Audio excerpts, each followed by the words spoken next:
নোয়াখালী ইসলামী মাদ্রাসায় পরীক্ষা চলতেছিল, কামেল পরীক্ষা, 4 ঘন্টা পরীক্ষা হয়, 10টা থেকে 2টা। জমাত, জোহর জমাত তো সারা বাংলাদেশে প্রায় দেড়টায় হয়, তো 1:30টার সময় জমাত। তো 1:20-25 হইলে ছেলেটা, যিনি কক্ষ পরিদর্শক ইনভিজিলেটর, ওনার কাছে যাইয়া বলে যে স্যার আমার খাতাটা একটু রাখেন, আমি একটু সেরে আসি, দরকার সেরে আসি। ওরা ভাবতেছে টয়লেট সারিয়ে আসবে, প্রশ্ন খাতা রেখে যাইয়া জমাতে যায় জমাত ধরে। পুরা হলের মধ্যে খবর হয়ে গেছে যে একটা বোকা ছেলে, এই নমাজটা কি পরে পড়তে পারে না, এই সময়টা কি তাকে বাড়তি দেওয়া হবে নাকি 10 মিনিট, যে নমাজে গেছে এই জন্য 10 মিনিট, সময় তো আর তার সীমিত।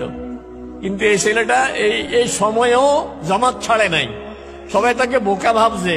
কিন্তু পরীক্ষার কিছুদিন পরে, রেজাল্টের আগে, ছেলেটা বাসে উঠতে গিয়ে ওই যে রডটা ধরছে, যে হাত ছুটে গেছে, বাসের টাকার নিচে পড়ে মারা গেছে।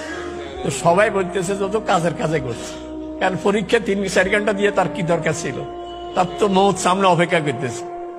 এই জন্য আগে নমাজ, ওয়াল্লাযীনা হুম আলা সালাওয়াতিহিম ইউহাফিজুন।